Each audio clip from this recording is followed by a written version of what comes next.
조갑제TV 시청자 여러분 안녕하십니까. 2022년 5월 16일 오전 11시입니다. 오늘은 5.16 군사혁명 61주년이 되는 날입니다. 5.16은 우리나라 역사에서 획기적인 사건이었습니다.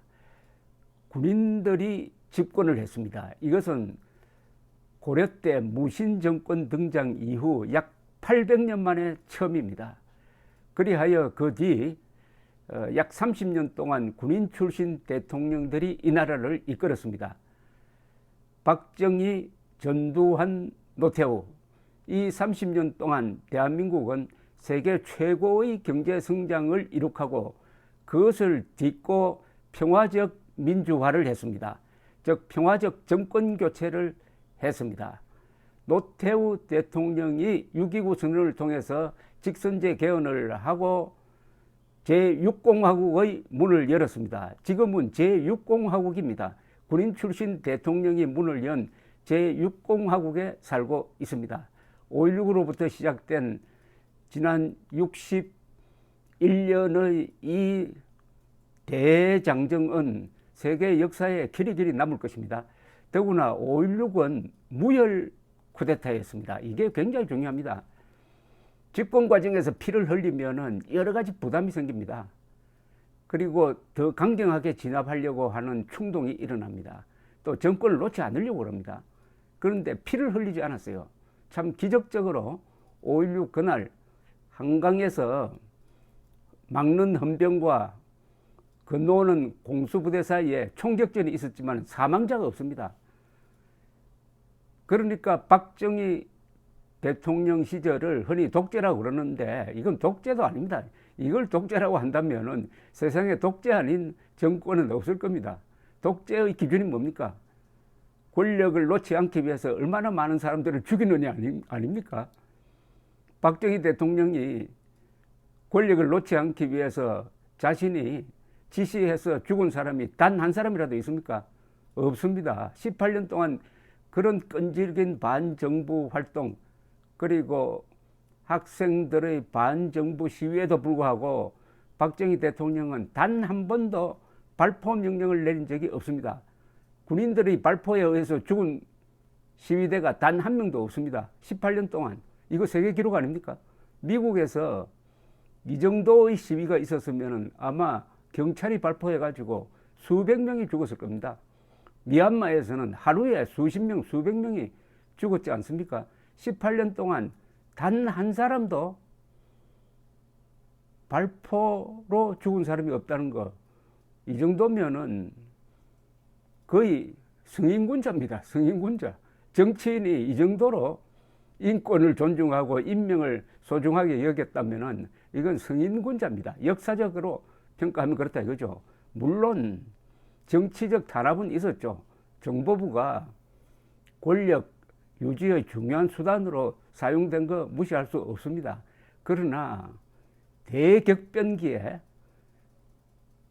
근대화를 해야 될 시기에 더구나 북한과 대치하는 시기에 북한으로부터 수시로 암살 위협을 받고 암살될 뻔했던 사람이 이 정도의 탄압을 했다고 하면은 이건 탄압도 아니란 이야기입니다. 역사적으로 보면은. 그런 점에서 5.16은 우리 민족사에서 획기적인 사건이다. 첫째, 군인이 집권한 겁니다. 그 전에 한 800년은 누가 집권을 했느냐 하면은 이 과거 시험 합격자들이 조선과 고려 그리고 대한민국 건국 이후에는 사법시험 합격자, 행정고시 합격자들이 이끌었습니다. 그러나 1961년 5.16 군사혁명을 계기로 해가지고 처음으로 군인이 새로운 역사의 주도 세력으로 등장했습니다. 이 군인들이 기업인을 밀어주었습니다. 이 군인들이 기술자와 과학자를 응원했습니다. 원래 기술자와 과학자는 정치력이 부족하고 상당히 부끄러움을 타고 이러기 때문에 밀어주는 사람이 없으면 길을 못 펴니다. 그러나 박정희 대통령이 기술자와 과학자를 밀어줘 가지고 오늘 대한민국이 기술 대국이 된 것 아닙니까? 제가 한 달 전에 대전에 갔더니 벚꽃 명소로 해서 찾아간 곳이 카이스트였습니다. 카이스트는 지금 최근 한 50년 동안 생긴 대학, 세계 대학 중에서 랭킹이 4등 가는 세계적 대학이 됐습니다. 그 캠퍼스에서 생각했습니다. 이런 근사한 대학을 누가 만들었느냐? 바로 박정희 대통령입니다. 1960년대 미국이 도와주어서 과학기술연구소 키스트라는 걸 만들었고, 여기서 교육기관을 하나 만들자고 해서 생긴 게 카이스트입니다. 그리고 포항에 가면은 포항공대가 있습니다. 포항공대도 세계적 지금 기술대학, 과학기술대학으로 성장하고 있습니다. 3파 역할을 한 분이 박정희 대통령이죠. 그런데 카이스트에 박정희 대통령 동상 하나 있을만하다고 생각해서 둘러보았더니 동상은 하나 있긴 있는데 그것은 조선조 사람 장영실의 동상이었습니다. 이런 박정희 대통령을 기리는 분들이 박정희 대통령 동상을 만들어 가지고 이분의 탄생 100주년이 되는 2017년에 상암동에 있는 박정희 대통령 기념관에 동상을 세우려고 하니까 이 문재인 세력, 당시 민주당 세력이 막아서 세우지를 못하고 있습니다. 박정희 기념관에 박정희 동상도 세우지 못하게 하는 이 문재인 세력, 이제 역사의 무대에서 퇴장하고 있지만은 아마 그들이 드리운 그림자가 너무 짙어가지고 말끔히 그 흔적을 지우는 데는 아마 시간이 많이 걸릴 것이라고 생각합니다.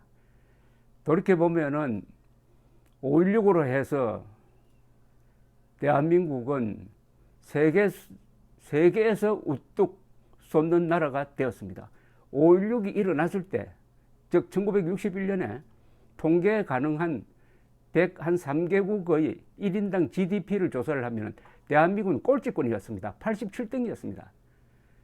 우리가 지금 비웃는 나라, 동정하는 나라, 아프가니스탄, 아프리카의 대부분의 나라 다 우리보다 1인당 GDP가 많았습니다. 필리핀은 우리나라 선진국이었습니다. 선진국. 그런데 우리는 지금 10대 경제대국이라고 거침없이 이야기합니다. 아니 10대 경제대국이면은 강대국이란 뜻입니다. 우리나라 지금 강대국입니다. 군사력은 세계에서 한 8등 됩니다. 삶의 질은 세계에서 12등 되는 나라가 되었습니다. 이거는 이명박 때의 통계입니다. 요새는 조금 떨어졌습니다. 그런데 하나 이상한 것은 행복도가 아주 낮아요. 우리가 살고 있는 이 객관적 조건은 우리가 행복하게 살아야 되는데 행복도 조사를 하면은 한 59등, 60등밖에 안 나옵니다. 159개 중에서. 우리하고 사정이 비슷한 이스라엘은 행복한 나라 세계 9등입니다. 이 차이는 어디서 나왔느냐? 5.16 군사혁명 이후에 군인들이 주도하던 한 30년 세월이 지나고 그 다음 김영삼부터는 이 민간 정치인들이 주도하는 이른바 민주화 시대로 넘어가면서 한국 사람들이 자주국방 의지, 자유통일 의지를 잊어버렸습니다. 그리고 오로지 웰빙에 집착했습니다. 개인 이기주의로 빠졌습니다. 이러니까 책임지는 사람들이 점점점 사라지고 있습니다. 책임진다는 것은 국가 엘리트란 이야기입니다. 정파적 엘리트는 많아요. 문재인은 국가 엘리트가 아니라 자기 지지 세력을 위해서 복무했던 파당적 엘리트입니다. 패거리입니다. 패거리. 국가 전체를 생각하고 국익을 생각하고 안보를 생각하고 통일을 생각하는 이런 큰 인물이 정치권에서 사라지니까 우리 국민들도 아주 좁쌀 같은 사람들이 되고 말았습니다. 1950년대, 60년대, 70년대 대한민국을 이끌었던 그 지도자에 비해서 컴퓨터 다루는 기술은 더 낫겠지만은 교양이 부족해가지고 인격에서 문제가 생겨가지고 이렇게 되니까 사람들, 국민들조차도 삶의 보람을, 삶의 기쁨을 제대로 느끼지 못하니까 불행해졌다 이겁니다. 객관적 조건에서는 우리는 세계에서 행복한 국민으로 한 랭킹 20등 안에는 들어가야 됩니다. 그러니까 60등이 이게 뭡니까? 그건 바로 대한민국 사람들이 가슴 속에 지옥을 만들어 가지고 다닌다 이겁니다. 우리는 만나면은 대한민국은 천국 다음에 한국이라고 그러는데, 어떤 사람들은 헬조선이라고 그럽니다. 아니, 북한이 헬조선이라면 이해가 가는데 이런 나라를 헬조선이라고 저주하면 그게 행복해지겠습니까? 우리가 행복하지 못한 이유를 한 6개 항목으로 분석한 걸 제가 대충 봤더니 뭐가 부족하느냐? 너그러움이 부족하답니다. 한국이란 이 나라는 너그러움이 부족하다. 관용이 부족하다. 그게 가장 잘 드러난 게 오늘날 이 대한민국을 만들고 그리고 빛나게 단장까지 해준 이승만, 박정희를 짓밟고 있는 것. 이승만, 박정희 동상과 기념관도 제대로 된 걸 하나 세우지 못하도록 만드는 이런 국민들의 속 좁은 것. 너그러움.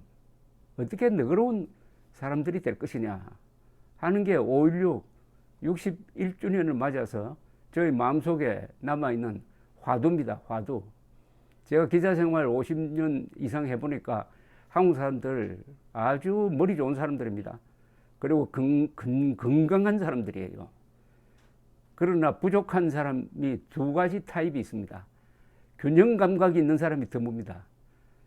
그리고 너그러운 사람이 드뭅니다. 균형 감각과 너그러움이 부족하니까 한국인들이 이렇게 불행감을 가지고 살고 있다. 이게 5.16이 61년 뒤에 우리에게 던지는 화두가 아닌가 하는 생각이 듭니다. 박정희 대통령은 자조정신, 그 다음에 자립경제, 자주국방을 이룩한 사람입니다. 그 다음에 남은 하나가 있어요. 바로 자유통일입니다. 이제 우리의 국가적 목표는 자유통일에 맞춰져야 합니다. 지금 북한에서 일어나고 있는 이 코로나 대동란은 아마도 자유통일의 길을 열어 젖힐지 모르겠습니다.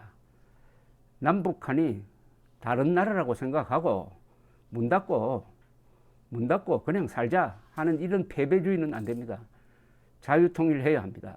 북한 주민 2,500만을 노예 상태에서 해방하는 것, 그게 자유통일입니다.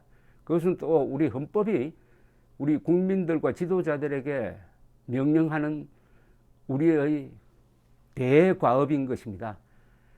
5.16으로부터 시작된 이 민족 중흥의 역사는 민족 통일로서 마무리가 되어야 합니다. 감사합니다.